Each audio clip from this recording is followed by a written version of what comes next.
Bismillahirrahmanirrahim. Assalamualaikum warahmatullahi wabarakatuh. Perkenalkan, nama saya Enti Sutisna, mahasiswa PPG dalam jabatan kategori 2 tahun 2023, LPTK Universitas Pasundan, Bandung, Jawa Barat. Saat ini saya mengajar di SMA Lepesa Cililin, Kabupaten Bandung Barat, Jawa Barat. Pada kesempatan kali ini, saya akan melaksanakan kegiatan PPL Aksi 1 di kelas 12 dengan materi kasus-kasus pelanggaran hak dan pengingkaran kewajiban warga negara dengan model PBL atau Problem Based Learning. Selamat menyaksikan.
Assalamualaikum warahmatullahi wabarakatuh. Saudara sekalian, alhamdulillah Bapak bisa dipertemukan kembali di suasana yang begitu cerah karena kemarin masih diguyur hujan yang mudah-mudahan ini membawa kita kepada hal yang baik. Oke, sebelumnya kita mulai aktivitas seperti biasa. Kita akan melaksanakan kegiatan yaitu mengawali kegiatan dengan berdoa. Oleh karena itu, Bapak minta kepada ketua kelas untuk memimpin doa. Sikap siap. Siap. Sebelum kita belajar, kita berdoa. Doa mulai. A'udzubillahi minasyaitonirrajim. Bismillahirrahmanirrahim. Rabbi zidna ilman nafi'an warzuqna fahman wasi'an bi rahmatika ya arhamar rahimin. Amin. Ya, alhamdulillah. Semoga apa yang menjadi kegiatan kita pada pagi hari ini mendapat suatu rahmat berkah dari Allah Subhanahu wa taala. Amin. Oke, sekalian, selanjutnya yaitu Bapak akan mengecek kehadiran kalian pada pagi hari ini. Nanti yang dipanggil mengacungkan tangan.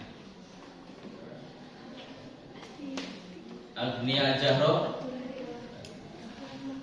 Asti Hidayanti, Berlin Sandiago, Bintang Dini Aulia,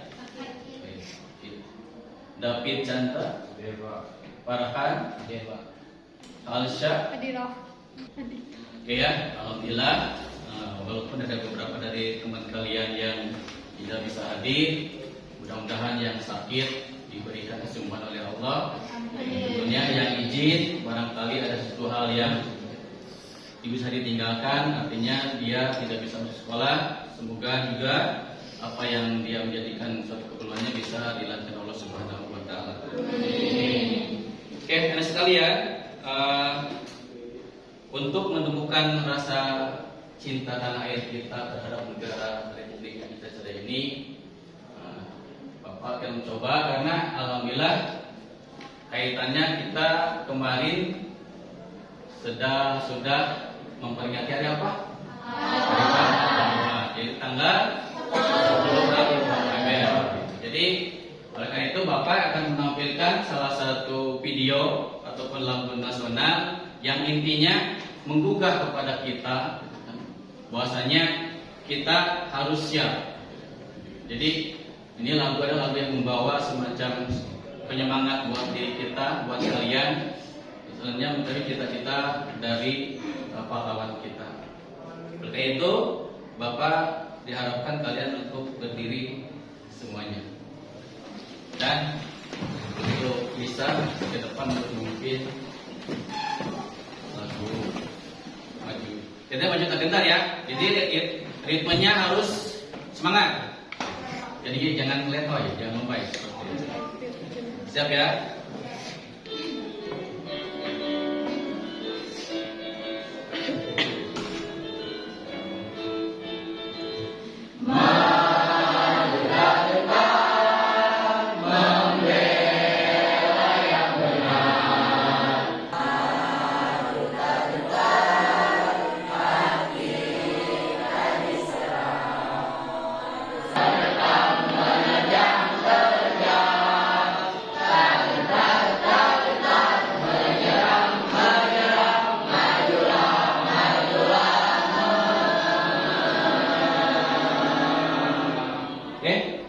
Terima kasih, silakan kalian dalam belajar dan pembentukan tampilkan video yang berkenaan dengan motivasi bagaimana selayaknya kita sebagai generasi muda ini. Ada sebuah peribahasa yang berbunyi, change yourself, change your future, yang artinya ubah dirimu sendiri karena kamu merubah masa depanmu.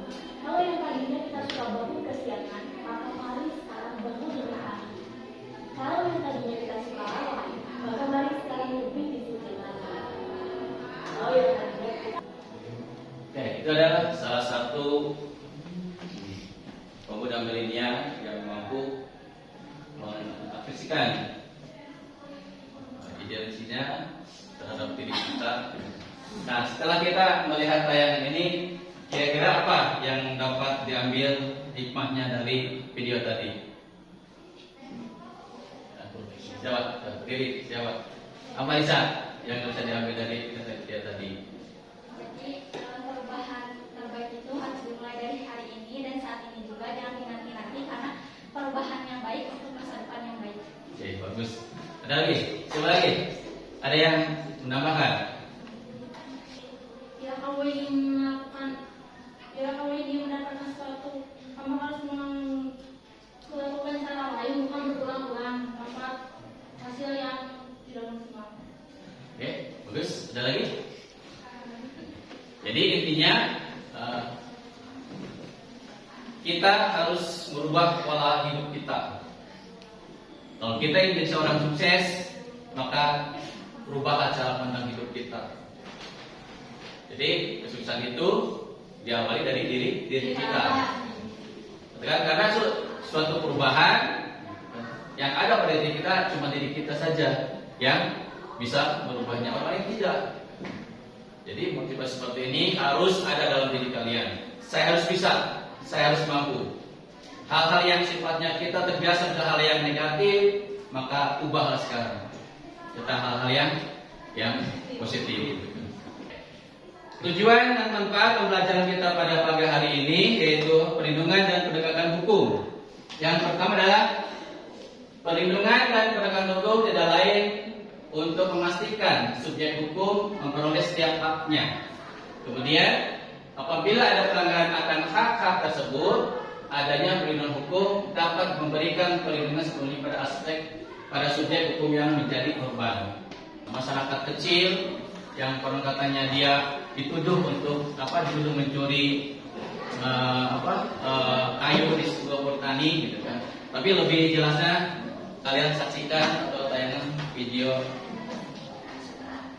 Jika petugas 7 pasang kayu jati dalam dakwaan dengan berusia 63 tahun di pengadilan Situbondo Jawa Timur 2 kali lapisan historis. Asmiani alias Bung Waris menangisi Seres bersimpuh di hadapan majelis hakim saat menjalani persidangan.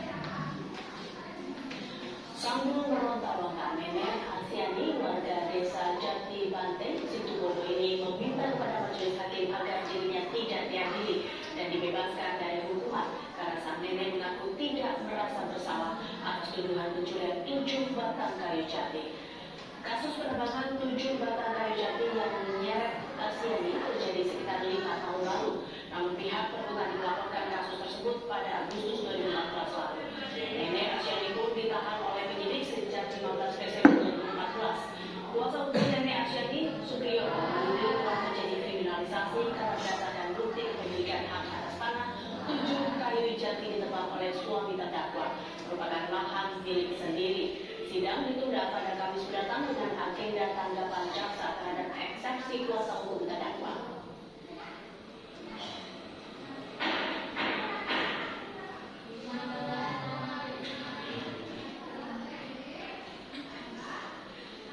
Sudah disampaikan bahwa kayu jati itu diambil dari lahan dia sendiri. Buktinya, oleh suaminya buktinya kita punya bukti buku kerawanan, buku tanah desa yang itu juga dikuatkan oleh seorang kepala desa bahwa tanah itu adalah milik warisan dari bapak.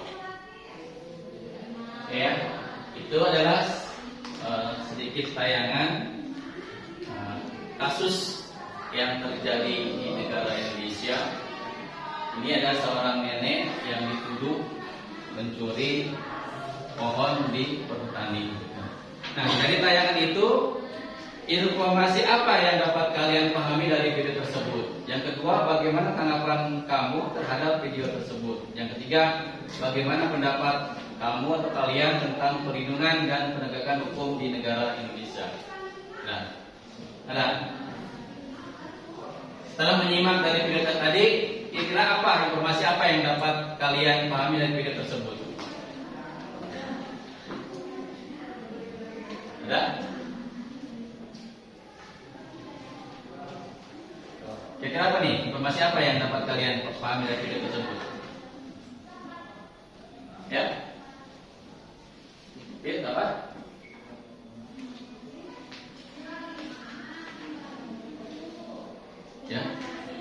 Ya, kita apa, Bi? Kita apa nih? Boleh berdiri biar kelihatan. Jadi, kalau yang jauh sebenarnya itu Bapak kasih nilai lebih lah gitu. Bi. Informasi yang dapat saya tangkap dari video tersebut adalah tentang persidangan kasus nenek Asyani yang dituduh mencuri 7 batang kayu. Tanggapan saya dalam video tersebut sangatlah miris karena yang melakukannya kan suami nenek Asyani, tapi yang terseret nenek tersebut. Dan yang ketiga, pendapat tentang perlindungan dan penegakan hukum di Indonesia.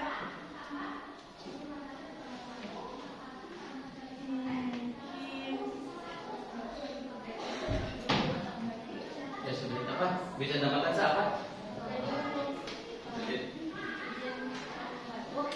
Bagaimana pendapat kamu tentang perlindungan dan penegakan hukum di negara Indonesia? Dari video tadi belum jelas siapa nenek Asyani dihukum atau tidaknya. Jadi kurang tahu. Oke, jadi pada intinya ada indikasi gini. Jadi perlindungan hukum di Indonesia, gitu kan, seperti itu. Ini kalau lihat dari gerakan video, mungkin bisa dikatakan benar yang disampaikan Lisa. Ini belum jelas apakah nenek Asyani ini bersalah atau tidak, gitu kan, berkenaan dengan kasus yang menimpa dirinya. Tapi sudah jadi gambaran buat diri kita. Kadang-kadang berpikir gini, ternyata orang miskin tidak boleh melakukan suatu kesalahan. Jadi ada kadang-kadang rencana seperti itu. Jadi ini semacam apa ya namanya? Cara buat diri kita, gambaran buat diri kita. Pokoknya kita harus berhati-hati dalam hidup dalam kehidupan ini, harus hati-hati. Dan penegakan hukum di Indonesia. Subtema hakikat perlindungan dan penegakan hukum. Jadi materi kita pada pagi hari ini adalah membahas, Bapak sampaikan tadi, adalah tentang perlindungan dan penegakan hukum di Indonesia. Lantas pertanyaannya, apa sih yang dimaksudkan hukum tersebut?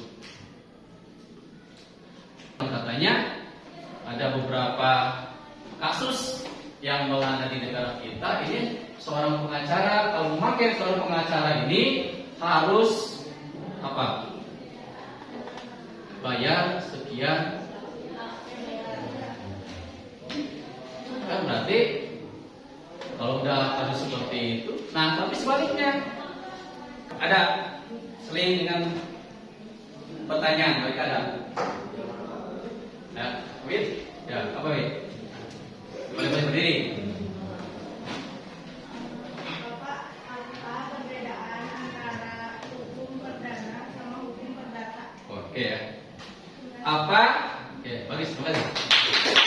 Apa perbedaan antara hukum pidana dan hukum perdata? Ada yang punya video? Boleh?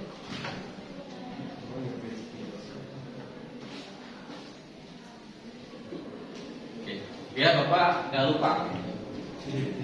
Apa bedanya hukum pidana dan hukum perdata? Sebelum Bapak menjawab, kira-kira ada yang tahu nggak apa itu hukum pidana dan hukum perdata? Karena hukum kita cuma ada dua, yang namanya hukum pidana dan hukum perdata. Ruang lingkup hukum pidana apa? Ada yang tahu sebelum Bapak jawab? Oke, ada hukum pidana. Ada yang tahu? Oke. Jadi hukum pidana ini ruang lingkup adalah jenis pelanggaran, ya, jenis pelanggaran kasus-kasus yang melibatkan antara, tapi sebenarnya sama saja sih, tapi beda-beda kasusnya. Seperti gini, melibatkan dua orang atau kelompok atau lebih. Contoh, pembunuhan masuk pada hukum apa? Pidana. Hukum pidana. Hukum pidana. Kenapa pidana? Karena berkaitan dengan kepentingan hak orang lain. Ada kaitannya dengan ini kasus-kasusnya gitu kan.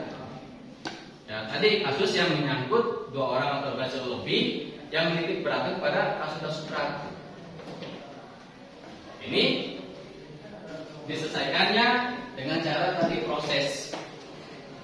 Sedangkan hukum perdata adalah yang erat kaitan dengan administrasi.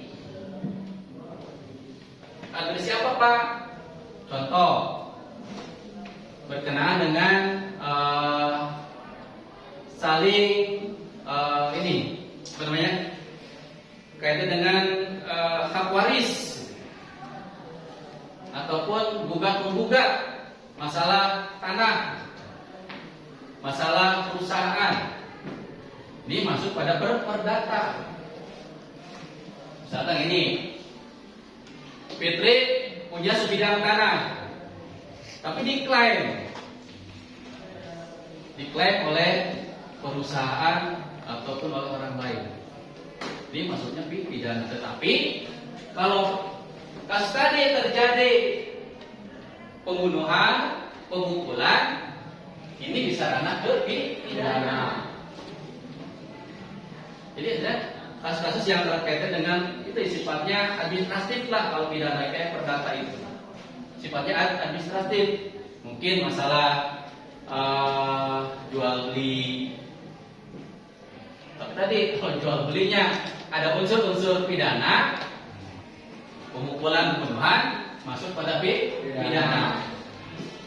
Oke, seperti itu. Mudah-mudahan bisa mewakili dan bisa mencari lagi informasi yang lebih detail tentang tadi hukum pidana dan hukum perdata.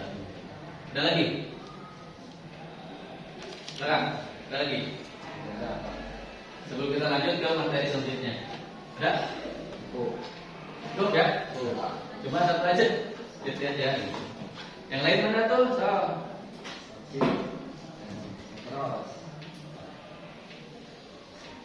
Selanjutnya adalah peran hakim sebagai pelaksana kekuasaan kehakiman. Menurut Undang-Undang Nomor 8 Tahun 2009, kekuasaan kehakiman di Indonesia dilakukan oleh Mahkamah Agung dan badan peradilan yang berada di bawah MA, meliputi Badan Peradilan Umum dan Badan Peradilan Agama, Badan Peradilan Militer dan Badan Peradilan Tata Usaha Negara, serta MK yang bertugas sebagai penegak keadilan dan bebas dari pengaruh kekuasaan lain.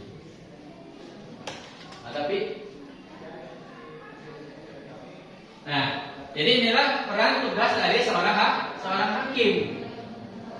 Sekian tadi, hakim bertugas untuk memutuskan suatu perkara.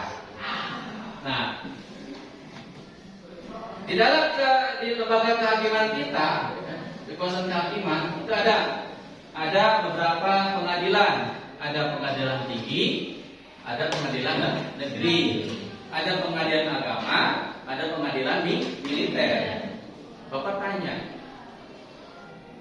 kalau kita mengurus perceraian masuk pada pengadilan apa? Pengadilan agama. Kenapa pengadilan agama? Enggak ke militer? Hah? Karena pernikahan melalikunya dengan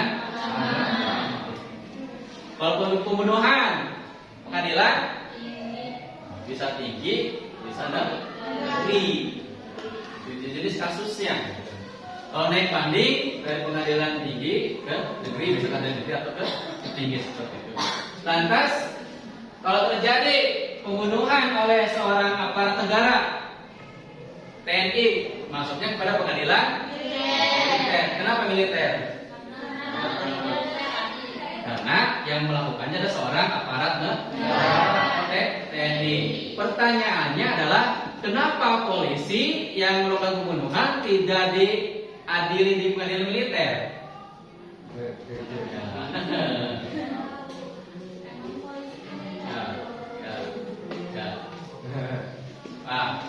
Kenapa?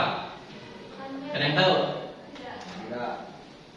Kenapa polisi yang membunuh kemarin kasus Pak Sambo, kenapa nggak diadili lewat pengadilan militer, malah pengadilan umum?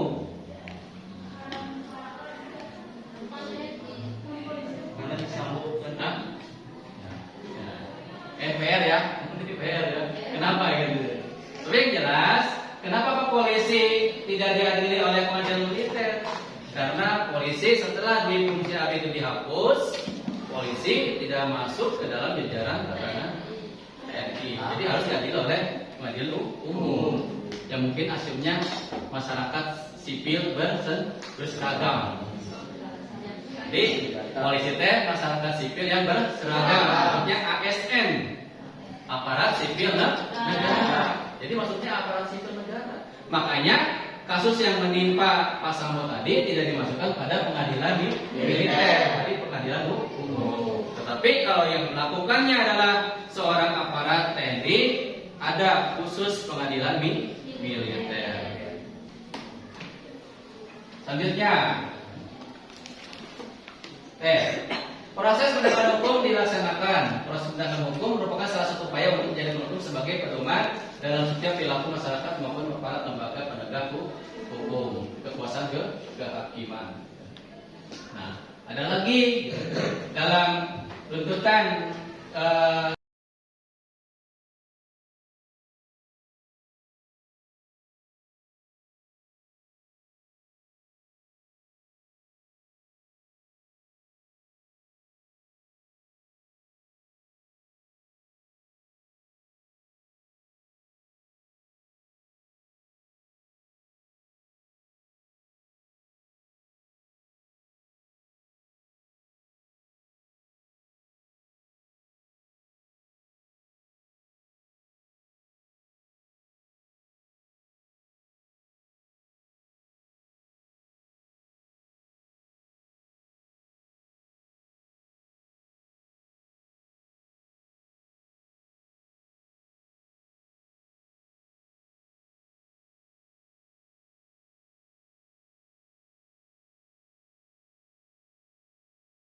yang sudah diberikan. Sekarang di akhir materi ini silakan pilih kelompok, tinggal balik sajalah.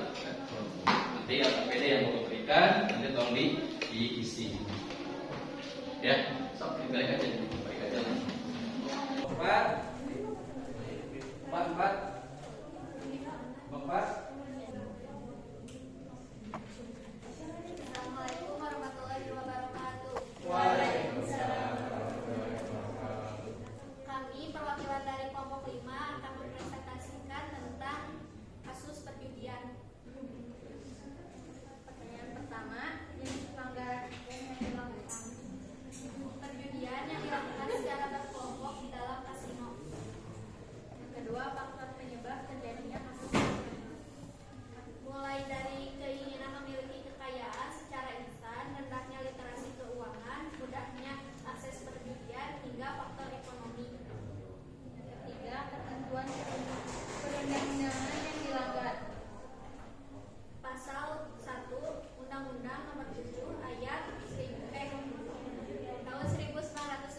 Tahun 1974 menyatakan semua tindak pidana pekerja sebagai kejahatan yang dirubah menjadi 330 dan 303 di semua